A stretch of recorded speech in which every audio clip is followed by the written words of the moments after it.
What's up, guys? It's John and Gordon, and recently Tarantino put out a new book, Cinema Speculation, and he was just on Jimmy Kimmel, and I heard him say some interesting things. I figured I'd show John. John has not watched this. I have.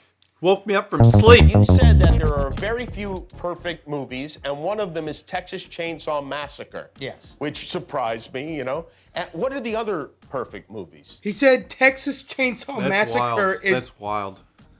He's a weird guy, though, so... And he says there's only like a handful of perfect movies, and that's one of them. What's another one? Jaws? He Jaws actually does say Jaws. He says Jaws. Yeah, and look, when you say perfect movies, you're talking about any individual person's aesthetic. Yeah, but right. but even trying to account for all aesthetics, a perfect movie kind of crosses all aesthetics to one degree or another. Might not be your cup of tea, but there's nothing you can say to bring it down. It's an interesting idea because everyone debates what's the best movie. Everyone in their friend circle is like, "Are you kidding me? Like, how do you like that? That's not even a good movie at all." And the reality is, when you create something to be consumed, that you're opening it up to every individual's perspective. Yeah. Yeah, maybe that's what I have to apply. We got a couple friends who think The Lighthouse is the best movie. Okay? I don't know what the movie's about, but it's shot in a certain style, man, and maybe that's the answer. And from our perspective, a movie should be clear. Clarity is a really big part of a great movie because it's meant to be consumed. And if the consumer doesn't know what it is, then how can you call that good? But I really enjoyed The Lighthouse despite having that perspective. It's descent into madness. Yeah, what happens? They descend into madness. Yeah, I don't know. I know, but I don't appreciate anyone's defense of the movie as a great movie. I say that I love the movie, but I don't ever defend it as an objectively great film because I can't come up with a defense for it. I can't come up with a logical defense. And everyone who has a defense, it's totally illogical. My defense is that he's had sex with a mermaid. Or the sand. Yeah, mermaid. I said the sand. I was thinking that was Joaquin Phoenix. Yeah, in the Master.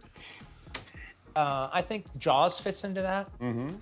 I think The Exorcist fits into that. I think Annie Hall fits into that. So you said Jaws, The Exorcist, Annie Hall. Some people could say Young Frankenstein. Young Frankenstein, that's Mel Brooks. I can thinking that. I could say The Wild Bunch fits into that. All right. And that's I don't even know what that is. Movie. That's not perfect. That Western its back imperfections in the day. are part of its glory. All right.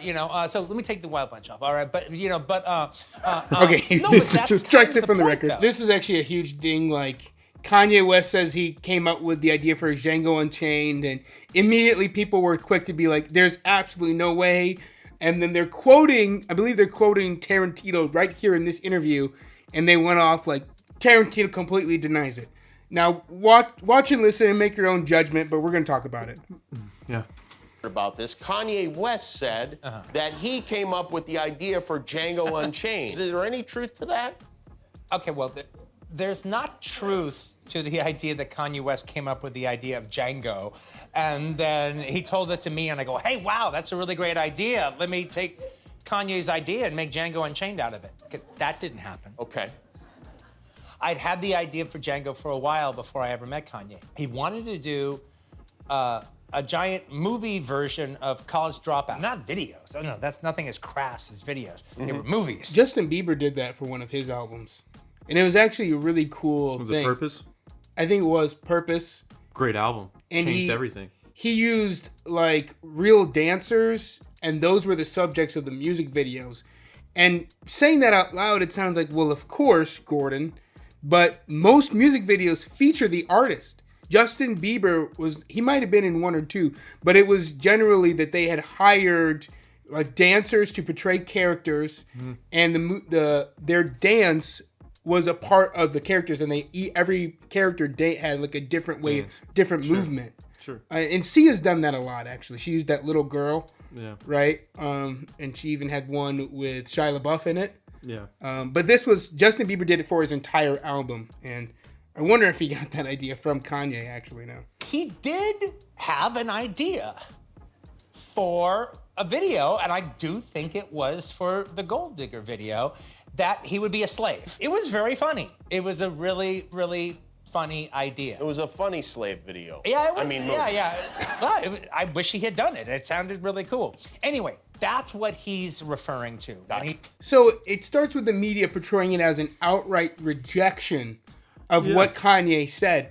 But really, all he did was clarify what Kanye was saying. Yeah. But even if, I mean, Tarantino has no problem saying that he stole something. He's talks about how he steals lines.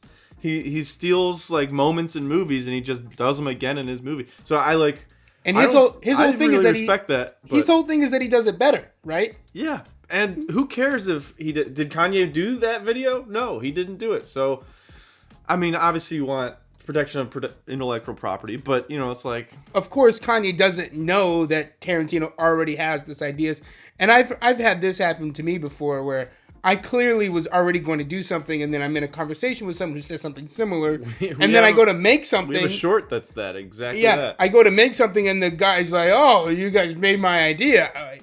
No, I've never even heard about your idea. No. Very similar ideas, but he had already had the idea.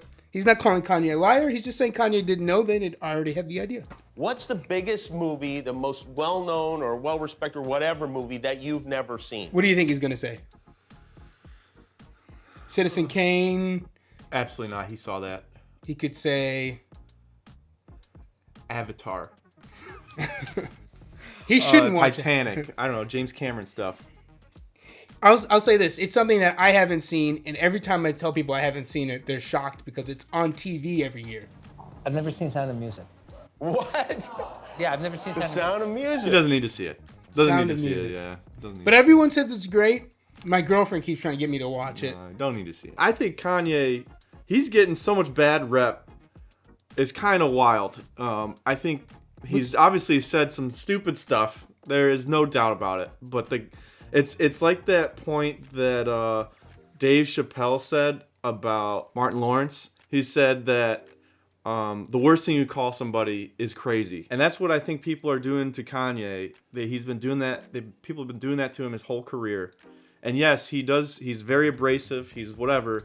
He says a lot of stupid stuff. But the reason being, when you call someone crazy, you say that you can't understand them. And the only way to respect someone is by trying to understand them. Well, you they're just dismissing him. Dismiss everything he says at that point. Because he said a lot of true things. Crazy is a dismissal. Yeah, he said a lot of true things. So I mean, look, the guy he's a loose cannon. He'll say anything. I think it's just wild. He said a lot of good things too. That people are just now caring what he says. Like, he's been saying wild stuff forever, and I've never listened to a word he said. People are like, "Oh, you still listen to his music?" Listen, I thought he said some crazy stuff 10 years ago, and no one canceled him. And I was just like, I'm never going to listen to anything else he says. He sounds crazy, but I'm going to keep listening to the music. Well, and now everyone's on the cancel train, and they want to cancel him. It's like, guys, we could have canceled him a decade ago. Where were you? Were you not listening a decade ago when he was being nuts? Look, they're private companies. They can stop having him if they want. That's not my point either. Yeah, it's just but they're getting Adidas, mad. A company that has its name from a Nazi. Like, they're named after a Nazi. That's wild. And they just canceled him for anti-Semitic. Yeah. Well, right? People are saying that they're proving his point. So anyway, yeah.